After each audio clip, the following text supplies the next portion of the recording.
Hello, and welcome to Intellings, where we explore the most insightful and thought provoking works from leading authors, researchers, and experts across the world. If you're interested in understanding the forces shaping the global economy in 2025, you're in the right place. The world of economics is always evolving. Policies shift, markets fluctuate, and new technologies emerge. But one thing remains constant: great books help us make sense of it all. Today, we're diving into some of the most impactful and highly anticipated economics books of 2025. These books cover a range of topics, from the future of money and financial power to capitalism's critics and the AI revolution in the financial sector. One of the most talked about books this year is Our Dollar, Your Problem by Kenneth Rogoff. Rogoff, a former chief economist at the International Monetary Fund, takes readers through 7 decades of global financial history, exploring the power and dominance of the US dollar. The book examines how the dollar has shaped the world economy, but more importantly, it looks ahead to the challenges it faces. The rise of digital currencies, the increasing role of China, and America's own domestic financial instability could change the global economic order in ways that few people are prepared for. Rogoff argues that America's financial privilege might be nearing its limits, and the road ahead could be turbulent. Another fascinating book making waves this year is The Measure of Progress by Diane Coyle. Coyle challenges the way we measure economic success. For decades, GDP has been the gold standard for assessing economic health. But does GDP really tell the full story? Coyle argues that outdated economic metrics often lead to poor policy decisions. She makes a compelling case for new ways to measure progress, looking beyond just economic output and focusing on broader indicators like well-being, sustainability, and technological development. Her ideas could fundamentally reshape how governments and institutions assess economic success. Then there's The Thinking Machine by Stephen Witt, which takes us inside one of the most dominant companies in the world, NVIDIA. Once a niche manufacturer of graphics chips for video games, NVIDIA has become a powerhouse in artificial intelligence, making its CEO, Jensen Huang, one of the most influential figures in tech today. Witt's book is an in-depth look at how NVIDIA built its monopoly on AI hardware, what it means for global innovation, and why no one else has been able to catch up. The implications of AI dominance on the economy are huge, and this book provides crucial insights into the intersection of technology and finance. For those who enjoy a historical perspective, Capitalism and Its Critics by John Cassidy provides an insightful journey through the history of capitalism from its earliest days to its most vocal opponents.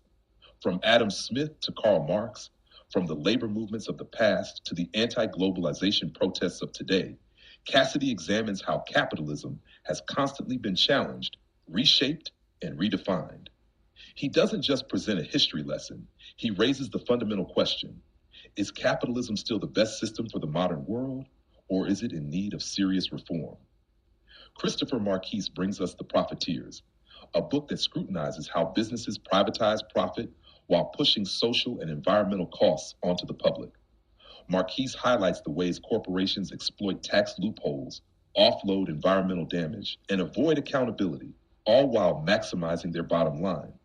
But rather than just critique the system, he also provides solutions, showing how some companies are leading the way in ethical and sustainable business practices. This is a must-read for anyone interested in corporate accountability and the future of responsible capitalism. Another standout release this year is Money, A Story of Humanity by David McWilliams. This book takes a deep dive into the history of money, stretching back to 18,000 BC. McWilliams explores how the concept of money has evolved over time, shaping civilizations, driving revolutions, and influencing everything from politics to culture.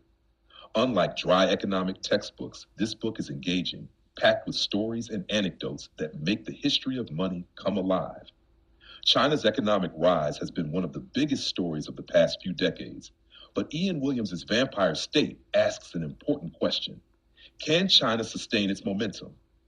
Williams argues that the Chinese Communist Party's tight control over markets and industry, while effective in maintaining power, might ultimately stifle growth. He paints a picture of an economy that looks strong on the outside, but is increasingly vulnerable to internal pressures, from mounting debt to an aging population. With China's economy at a crossroads, this book is an important read for understanding what might come next.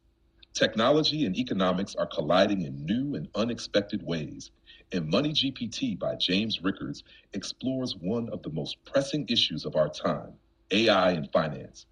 Rickards warns that artificial intelligence isn't just changing banking and investment, it's creating entirely new risks. He presents a gripping scenario of an AI induced financial crisis, arguing that the greatest danger isn't that AI will malfunction, but that it will function exactly as intended, too efficiently, too fast, and without human judgment. His insights serve as a wake up call for regulators, policymakers, and investors. The question of economic growth is central to policymaking, and Return to Growth by John Moynihan takes a hard look at why some economies have stagnated while others have thrived. Focusing on the UK, Moynihan provides a roadmap for reigniting economic growth, addressing key issues such as taxation, regulation, and government spending. His recommendations are bold, sometimes controversial, but always well argued, making this book a must-read for those following economic policy. Finally, Africanomics by Bronwyn Everill sheds light on a critical but often misunderstood topic: Western economic policies in Africa. Everill critiques the traditional development approaches that have been applied to African economies, arguing that they are often disconnected from the realities on the ground. She challenges Western institutions to rethink their assumptions and presents alternative models that could lead to more meaningful, lasting progress. This book is an eye-opening examination of global economic inequality and the power structures that sustain it. These books represent some of the most important economic ideas being discussed today. From finance and policy to history and technology, they provide a wide-ranging look at the forces shaping the global economy in 2025. Whether you're interested in the future of money, the rise of AI, or the challenges of capitalism, there's something on this list for you. If any of these books caught your interest, they're available at major retailers like Amazon, Barnes & Noble, and independent bookstores. Many are also available as audiobooks for those who prefer to listen on the go. Thank you for joining us on Intellings. If you found this commentary and review insightful, be sure to subscribe so you won't miss our upcoming explorations into impactful works that shape our understanding of the world. Until next time, stay curious, keep questioning, and continue to explore diverse perspectives.